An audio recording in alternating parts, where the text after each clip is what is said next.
ఇక వివరాల్లోకి వెళ్తే మొదటి విడతగా కాకినాడ రూరల్ నియోజకవర్గంలో 8 కోట్ల రూపాయలతో అవసరమైన సీసీ రోడ్లు డ్రైన్ల నిర్మాణానికి శ్రీకారం చుడుతున్నట్లు రోడ్ల ఎమ్మెల్యే పంతం నానాజీ తెలిపారు. మొదటగా నేమం గ్రామంలో సీసీ రోడ్లు డ్రైన్ల నిర్మాణానికి ఎమ్మెల్యే పంతం నానాజీ శంకుస్థాపన చేశారు. ఈ సందర్భంగా ఎమ్మెల్యే మాట్లాడుతూ ఇక నుంచి వెచ్చించే ఖర్చులు తగ్గించి ఎటువంటి ఆర్భాటం లేకుండా పనులు ప్రారంభించి త్వరగా ప్రజలకు అందించే ఉద్దేశ్యంతో ముందుకు వెళ్లాలని తెలిపారు. అదేవిధంగా డ్రైన్లు నిర్మించేటప్పుడు అవుట్లెట్ తప్పనిసరిగా ఉండాలని తెలిపారు. గత ప్రభుత్వంలో అవుట్లెట్లు లేకుండా డ్రైన్ల నిర్మాణం చేయడం వల్ల ప్రజలు తీవ్ర ఇబ్బందులు పడ్డారని గుర్తు చేశారు. ముఖ్యమంత్రి చంద్రబాబు నాయుడు, ఉప ముఖ్యమంత్రి కొణిదెల పవన్ కళ్యాణ్ల ఆదేశాలతో ముందుగా అవసరాన్ని గుర్తించి సంబంధిత గ్రామాలకు, వార్డులకు సీసీ రోడ్లు, డ్రైన్లు నిర్మాణాలకు శంకుస్థాపన చేయడం జరుగుతుందని తెలిపారు. ఎమ్మెల్యే నానాజీ నేమం, వాకలపూడి, వలసపాకల గ్రామాల్లో MGNREGES ద్వారా మంజూరైన రోడ్లు, డ్రైనేజీలు యొక్క శంకుస్థాపన కార్యక్రమంలో పాల్గొన్నారు.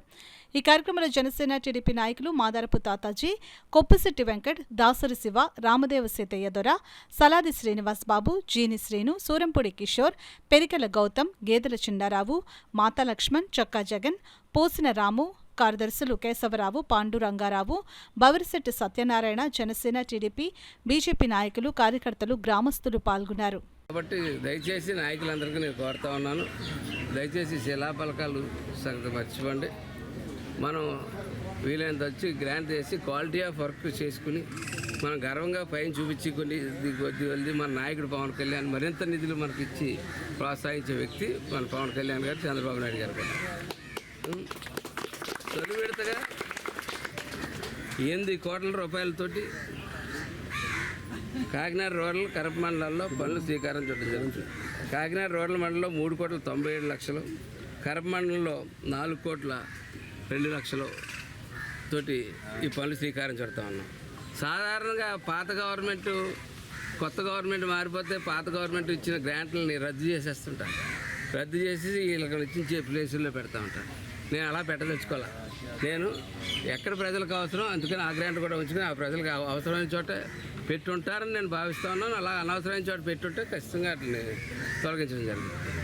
అట్లాగే రెండో విడత ఎన్నికల హామీ మాట ఇచ్చిన ప్రకారం అన్ని గ్రామాల్లో సీసీ డ్రైన్లు, రోడ్లు పూర్తి చేయడానికి 34 కోట్లతో MGNREGES నిధుల కొరకు 34 కోట్లతో ప్రతిపాదన సిద్ధం చేయడం జరిగింది. 34 కోట్ల రూపాయలు ప్రతిపాదన సిద్ధం చేయడం జరిగింది.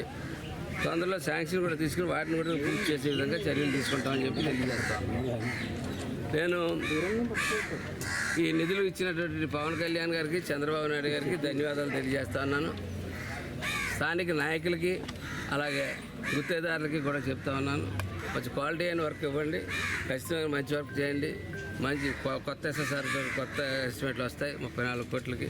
ఖచ్చితంగా రేట్లు కూడా పెరుగుంటాయి కాబట్టి క్వాలిటీ ఆఫ్ వర్క్ చేయండి. ఎక్కడైనా సరే డ్రైన్ కట్టే ముందు అవుట్లెట్ వెళ్తుందా లేదా చూసుకుని అవుట్లెట్ ఉంటేనే డ్రైన్ కట్టండి. అవుట్లెట్ లేని పక్షంలో డ్రైన్ కట్టవద్దు. 4 రోజులు ఆపండి. అప్పుడే ఆ చుట్టుపక్కల ప్రాంతాల్లో ఏమన్నా రిపేర్ చేయవలసిన డ్రైన్లు ఉంటే డ్రైన్లు కొంచెం రిపేర్ చేయవలసిందిగా ఇంజనీర్ శాఖ